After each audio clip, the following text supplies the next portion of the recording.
Dans la cour céleste, le soleil en lion trônait, rayonnant de fierté. Son éclat éblouissant éclipsait toute humilité, aveuglant les cœurs de vanité. Mais sa chaleur, tel un feu dévorant, consumait les âmes, laissant derrière lui un désert d'orgueil et de tyrannie. Ainsi, sous son règne, la gloire éclatante cachait les ombres de l'arrogance et de l'égoïsme.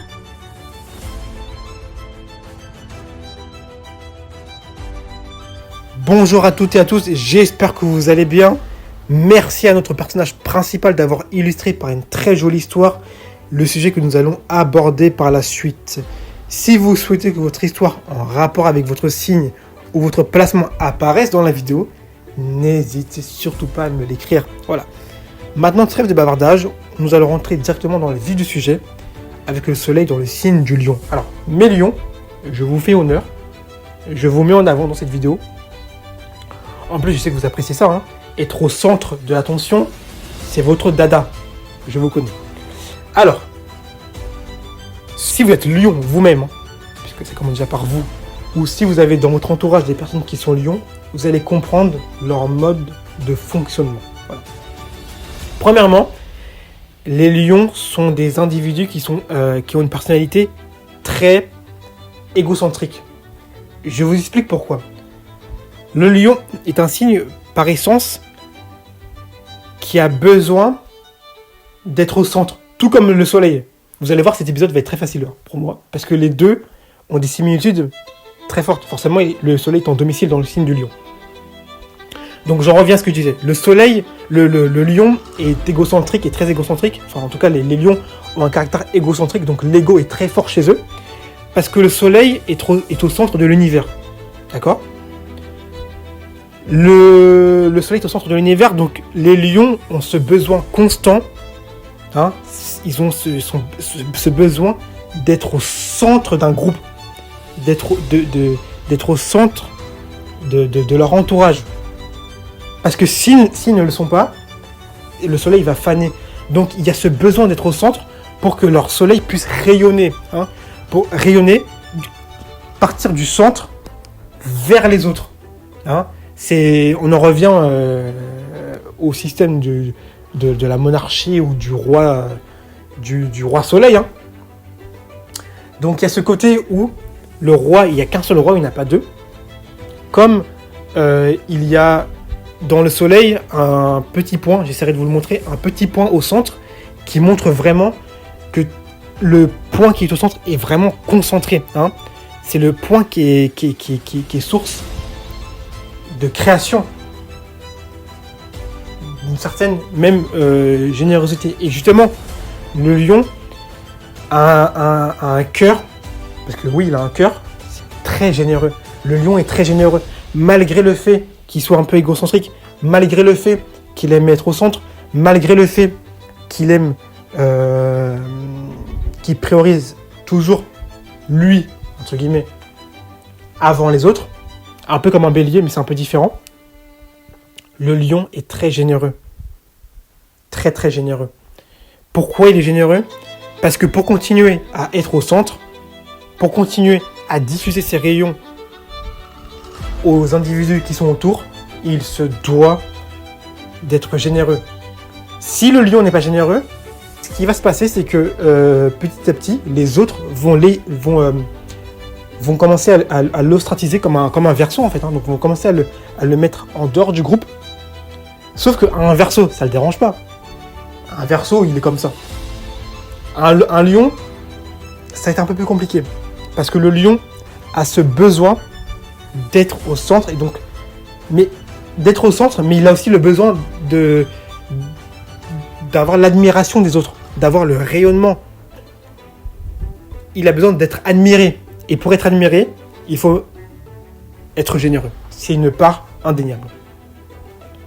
Donc j'espère déjà que pour l'instant, vous avez pu comprendre, au moins au début, la générosité, l'égocentrique, d'où ça provient. Hein, parce que le lion n'est pas égocentrique comme ça. L'égocentrisme du lion vient de la centralité et du fait qu'il veut rayonner.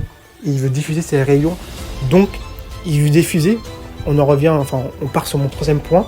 Il veut diffuser sa vitalité forte, puissante. Hein, le lion a une vitalité qui est très très forte.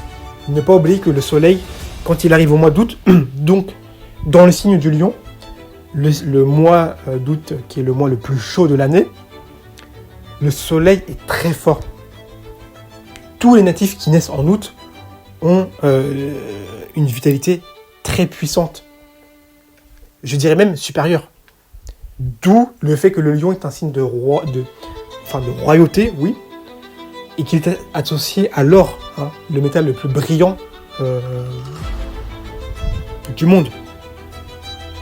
Donc il y a ce côté où ils ont une très forte vitalité, donc c'est des individus qui vont avoir besoin de faire de beaucoup de choses, de faire des créations même artistiques, hein, parce que le lion est très créatif. On en revient à la maison 5, maison des enfants, de la création, des spéculations pécuniaires, etc.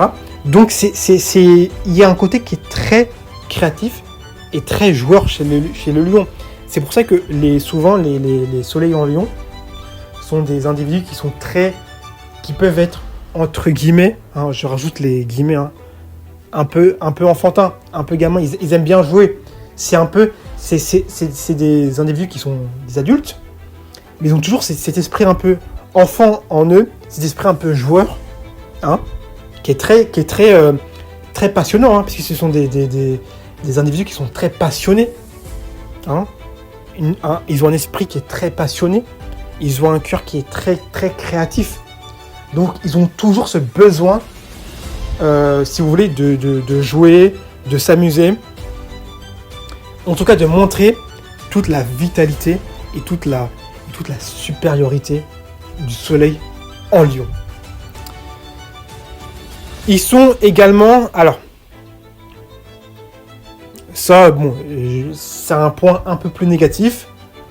Il peut y avoir entre guillemets un caractère cruel chez le lion. Pourquoi ? On me l'a beaucoup demandé pourquoi le lion est cruel. Le lion est cruel parce que déjà il fait référence au roi. Le roi, quand il est le roi, le problème du roi c'est que il n'y a qu'un pas à basculer dans la dictature. C'est-à-dire que le roi, il gouverne, voilà, il a son peuple, mais rien n'empêche un roi de basculer dans la dictature, donc d'imposer les choses, d'être cruel avec son propre peuple. Et c'est justement ce que le lion peut faire s'il est blessé. Pourquoi ? Parce que le lion est par essence, quelqu'un qui a un soleil en lion est par essence quelqu'un qui est généreux. Hein. Par essence, ce sont des individus qui sont très généreux, parce qu'ils ont cette vitalité qui est forte, ce rayonnement qui fait qu'ils ont besoin de donner.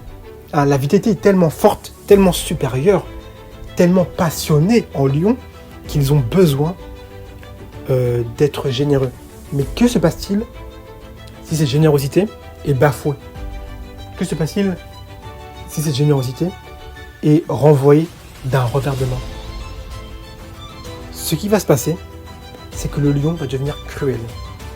Le lion peut basculer dans un système, on va dire, un peu de dictature. Donc il va être méchant. Il va vraiment être sans pitié. On connaît tous le lion, hein, un lion. Se battre comme un lion, hein. On connaît cette expression-là. Mais réfléchissez-y, cette expression, qui est très très intéressante. Se battre comme un lion. Ça veut dire quoi ? Ça veut dire qu'on est sans pitié.